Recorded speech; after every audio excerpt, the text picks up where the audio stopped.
Welcome back to Forward Progress, part of the Hammer Betting Network. I'm your host, Jason Cooper, alongside Fabian Summer. And today we will be covering everything you need to know about the New York Jets in 2024.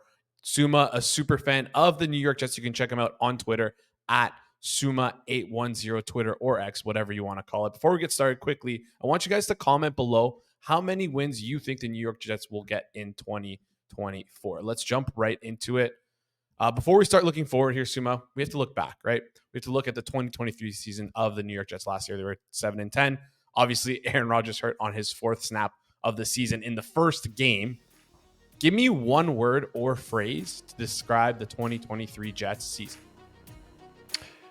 One word would be trash, and a sentence would be super hard to watch. Yes, the season was pretty much over after Aaron Rodgers went down, but seeing Zach Wilson without any improvement and a guy like Tim Boyle play offense in 2024 with a extremely bad supporting casts and an OC that is probably not able to call any offense outside for Aaron Rodgers, who might be the OC himself, was pretty hard to watch. And it was extremely frustrating because the defense was once again so good and really kept them in some of those games and basically won games themselves. When you think about the game like against the Eagles, where they held the Eagles offense to 14 points. And it was so frustrating because that team was set up to make the playoffs, and then everything fell down with some rippling effects like after 4 snaps in week 1. Yeah, for sure. I mean, they really struggled last year in 2023. And you could tell if I bring up the graphic here, they brought in a lot of key pieces, invested in a lot of capital to improve areas that they really struggled in last year. In the draft, they grabbed Fashanu and Corley, added Mike Williams, Javon Kinlaw on interior defensive line, Hassan Reddick, beefed up their backup in Tyrod Taylor. They got some offensive line help as well in Tyron Smith and Josh Simpson. Didn't really lose too much. Jordan Whitehead, obviously, they lost. Bryce Huff and I guess Laken Tomlinson's kind of a loss, but he wasn't that good anyways. To start things off here, last year was kind of like a revolving door for the offensive linemen. There's just a ton of lack of continuity across the board for the Jets. And they've obviously, like I just mentioned before, dedicated a ton of resources towards improving their offensive linemen throughout the offseason.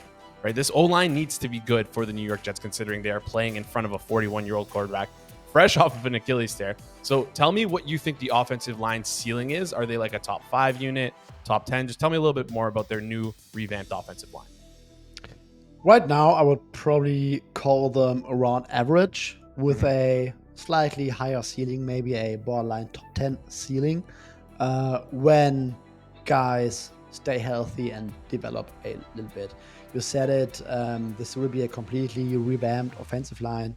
Tyron Smith, if you can get a full season out of him, should be pretty good. On the left side, John Simpson, maybe a small upgrade over Laken Tomlinson. Joe Tipman, second year starting center. He was pretty decent at the end of last season when he had to play center. So that was very promising. Maybe a little second year bump. Right guard Elijah Vera-Tucker has not been able to stay healthy, played only 680 snaps the last 2 years. And then they traded for Morgan Moses, another old but very solid right tackle. What's good for them is that, you mentioned it, Olu Fashanu, he can play left tackle and probably also right tackle if either goes down. Elijah Vera-Tucker also played right tackle in the past. So not only is the starting 5 a lot better on paper, but they also have a little bit of depth right now, I would call. So last year, you had guys like Max Mitchell and Carter Warren playing significant snaps. And those guys start the season as OT4 or OT5 right now. I think this is a much better state for the Jets to be in. And they also need it because they need to get more out of their running game in terms of success rate / consistency. And yeah, they also need to protect a 41-year-old quarterback coming off an Achilles injury. I mean, the injury was bad luck, and Rodgers is usually a guy who has an extremely good feel for condensed pockets. So I think that combination should really raise the floor of his offense. Yeah, for sure. And something that was interesting that I found last year, when just like doing some research for this video, I was looking at the most common pairing of linemen for the New York Jets, and the most common pairing played only 15% of the Jet snaps. So that's just about 3 games. So every 3 games at most, the New York Jets had a different offensive line grouping rolling out there. So I mean, maybe a little bit of injury luck, along with them obviously improving and being a lot more deep, should put their offensive line in a better spot for next year. Before we get into the next part of the episode, just want to give a quick shout out to our sponsors over at Pinnacle. Pinnacle is the world's sharpest sports book, offering competitive odds for 25 years. If you're looking to bet on the NFL, NBA, NCAA football, or any sport for that matter, you should have Pinnacle as one of your available outs. Bet smart, bet Pinnacle. Must be 19 plus, and please play responsibly. Another problem I found with the Jets in 2023 was obviously their wide receiver group. I mean, Garrett Wilson, he's a horse. We know everything about him. Targeted 160 times last year. But then if you look at the next 3 wide receivers, in terms of targets, the next highest was Alan Lazard. You have special teams guy Xavier Gibson and Randall Cobb. They added Mike Williams. They added Malachi Corley. How much does that improve their floor this year on offense? And also for, I guess, our fantasy heads out there, what can you expect from Malachi Corley in his rookie year? So first of all, it should absolutely raise their floor when you consider that last season, Alan Lazard, who might not make the team at all this year, had the second most targets after Garrett Wilson, and the third most targets had Xavier Gibson, undrafted free agent from last year's class, who was basically signed as a special teamer and made his way into the roster by returning kick and punt returns. So that's not a great state to be in. And Garrett Wilson, for as good as I think he is, like, you need someone else to balance out that offense. And I think Mike Williams, he's coming off an ACL injury. I do not expect him to be at 100%, at least early in the season, and he might not be at 100% at any point next season. Very tough. Usually that first year back from an ACL injury, you see a casual, a 20% dip in terms of production for wide receivers. So, but I still think that 80% Mike Williams being out there on the outside, catching like back shoulder balls from Aaron Rodgers, should absolutely raise this floor of the offense. What I like about the signing, Aaron Rodgers is the guy who typically is willing to throw these balls to the outside. So I think he might gel extremely well with Mike Williams, but my hopes are not that high because of the sad ceiling coming off the ACL injury. Malachi Corley, honestly, I would be very cautious in terms of fantasy production because not really a very high draft pick, more known for his yak abilities. So he probably needs a little bit help out of the scheme. Might catch some balls on screens. In general, when it comes to fantasy, I think that he has a pretty decent wide receiver 2/2B role in this offense, but the combination of Aaron Rodgers dealing with a rookie wide receiver, then Nathaniel Hackett, who is not really known for creating all these exciting, creative offenses that might put his skill set into the spotlight. I would be very cautious from a fantasy perspective, but I will say that the opportunity is there for sure. Yeah, I listen. I like the moves that they made this offseason and bringing in 2 wide receivers, like at least trying to bring in some wide receiver depth here. But again, the Mike Williams, you said it yourself. It's a good ad, but I mean, major injury risk here. If he can stay healthy, it'll be fantastic for the New York Jets. But that's the thing, if he stays healthy. And then again with Malachi Corley, I just found this one a little odd because again, he likes to operate out of the slot, and he seems like he's a guy who can kind of only operate out of the slot. And you have Garrett Wilson there who tends to kind of run some routes out of the slot, and then also Corley seems like a guy who needs the ball in his hands to succeed, and it's like, does that take away snaps from or touches from Breece Hall? Like, is that what you want to do? I don't know. It's a little confusing here, but anyways, let's move on to the next question. Jets have been a top 3 defense over the last 2 years. Flip to the other side of the ball. Robert Saleh has gone a ton out of this defense. Do you think this iteration of the New York Jets defense will finish as a top 5 unit in 2024? I can't say that they will finish as a top 5 unit in terms of efficiency, no matter how you want to measure it. But I think that this is a top 5 unit on paper, at least, I would say. The issue is that defensive performance is hard to predict because it's heavily dependent on turnovers and also schedule. Like, the best defense in the league, if they have the toughest schedule of opposing quarterbacks, it's very hard for them to finish like top 1 in terms of efficiency. So it depends on the schedule, it depends on turnover, it also depends on injury luck. And last year, the Jets defense had very good injury luck, but they didn't have that much turnover luck. They only finished like 7th worst overall in EPA turnover differential, and they didn't generate too many turnovers on defense. I think they were like slightly below average in terms of generating expected points off of turnovers. So maybe they can get a few more turnovers this season, but they might also have a little bit of worse injury luck.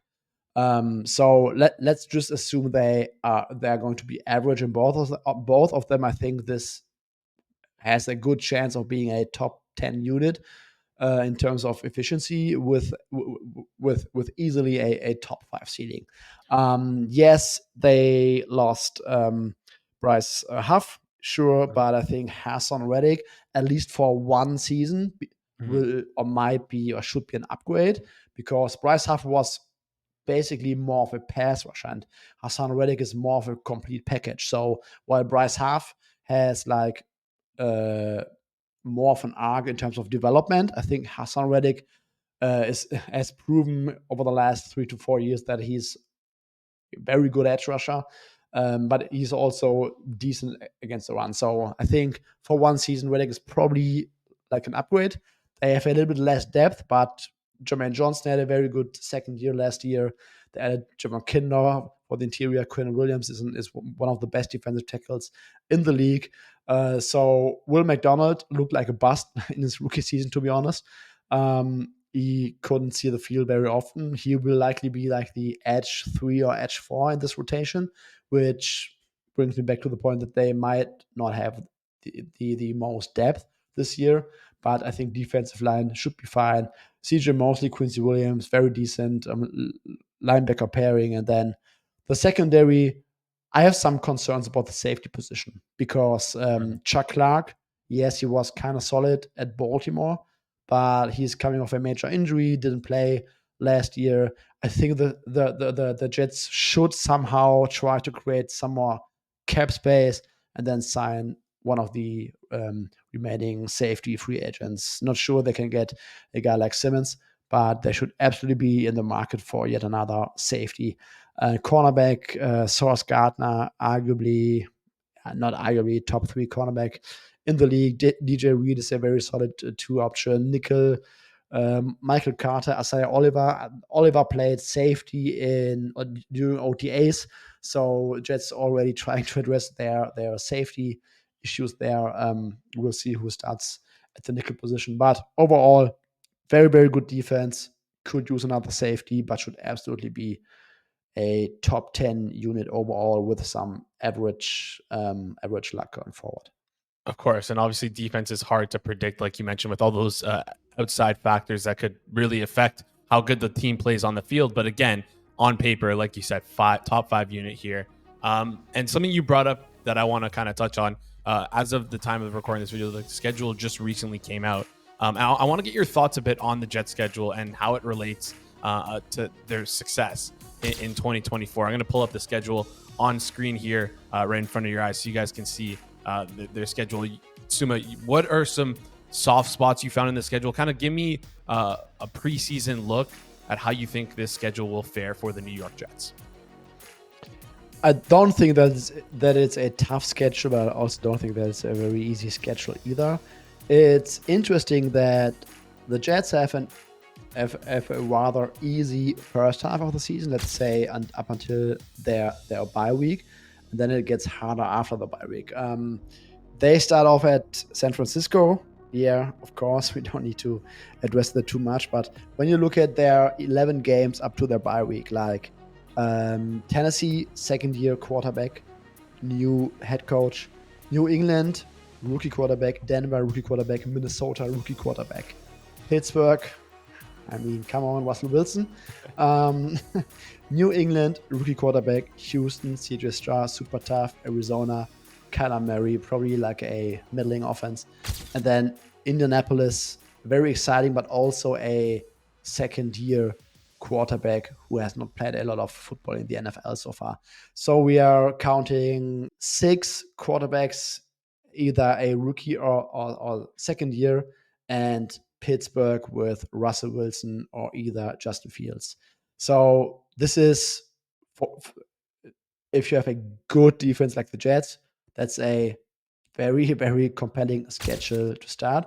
I think that is also helpful for the Jets offense, because when the defense has a very favorable matchup, the offensive line needs some time to gel.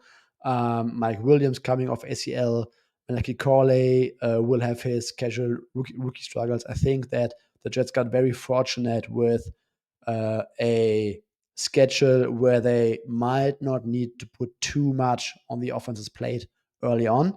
The offense can make like their development phase, and then after the bye week, they are going to face teams who can also easily put points on the board. So after the bye week, it will come on more or depend more on the offense, I would argue. But before the bye week, I think the Jets got extremely fortunate, and if they can enter the bye week maybe with a, I don't know, 7-4, maybe 8-3 record, I mean, that looks very good or very promising for a playoff spot. Like you mentioned, those, like, I'm trying to pick out the fourth hardest team that they play outside of like Houston, Buffalo, and San Francisco, and it's hard to pick between in their first 11 games. It's hard to pick between the four who it could really be with the amount of rookie and second year quarterbacks and I guess abysmal quarterbacks that they play. Before we jump into their win totals, one last question here for you. It's gonna be about Robert Saleh. It's year 4 of him with the Jets. Is this a make or break year for him? What have you liked and disliked so far about him as a head coach of the New York Jets? And give me your opinion on the entire Jets coaching staff. Man, I think that if the Jets are unsuccessful this season, the coaching staff will be fired. Like, if they fail to make the playoffs, I think even if Aaron Rodgers might get injured again, if they don't make the playoffs, it's over for this coaching staff. And I don't know if it's over for the GM, but for the coaching staff, it will be over. But if they have a decent season and they make the playoffs, maybe win 1 or 2 playoff games, I'm not sure that we will sit here in February and say, oh yeah, that was on the coaching staff. So, I mean, for me, Saleh as a head coach is probably like just a guy. He has some issues when it comes to in-game management, clock management. Yes, he, together with the DC, can probably call a good or decent defense overall, but they also have the talent on defense. The first Jet season, they did not have the talent and they were awful. So hard to divide coaching from the talent. But I mean, it pretty much comes down to the offense this season, and the offense is not on Saleh's plate.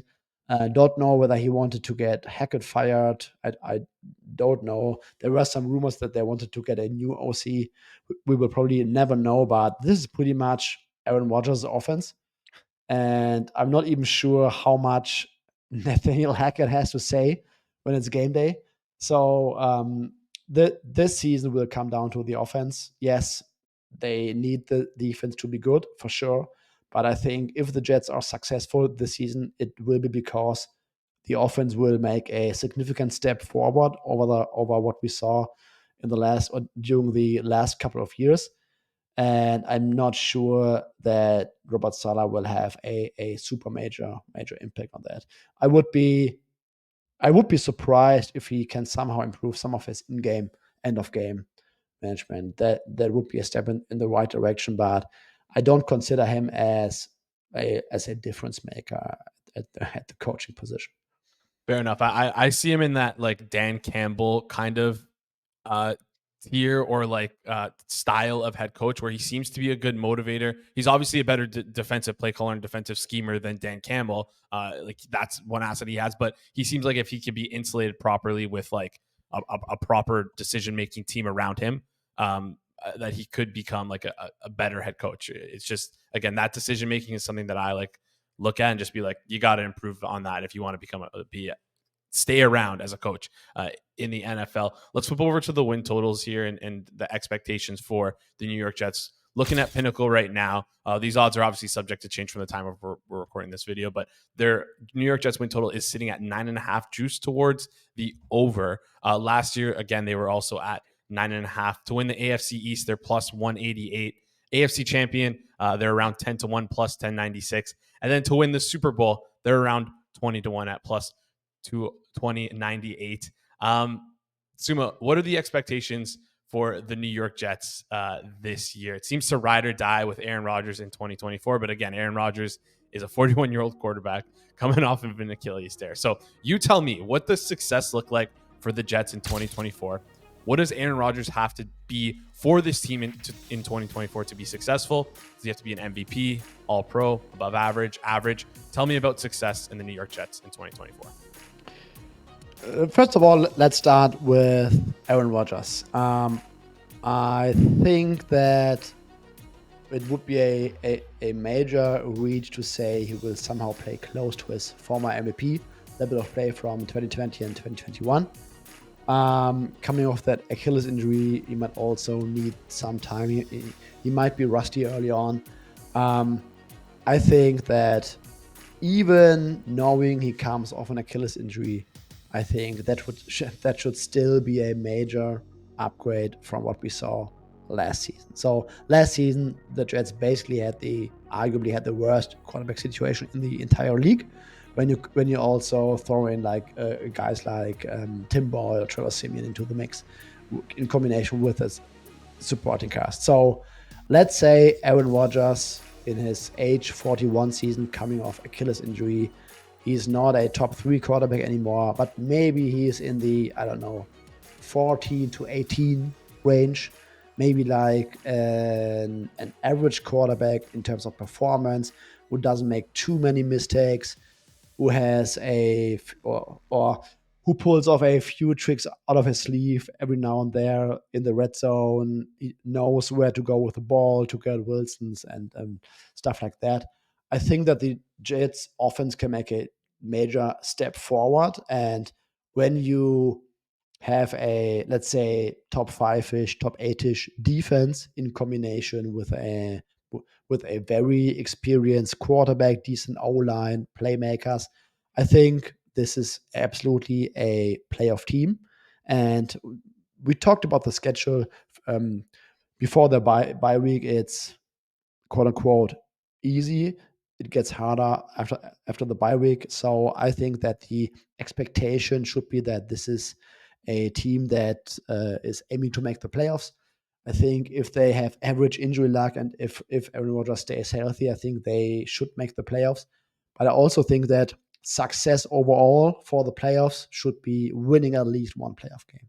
Like, let's say they finish second in the division with like 10 or 11 wins, and they lose in the wildcard round, maybe at Houston or whatever. I don't think that they will consider it a successful season in New Jersey. So I think the Jets have to win at least one playoff game to make it to call it a success.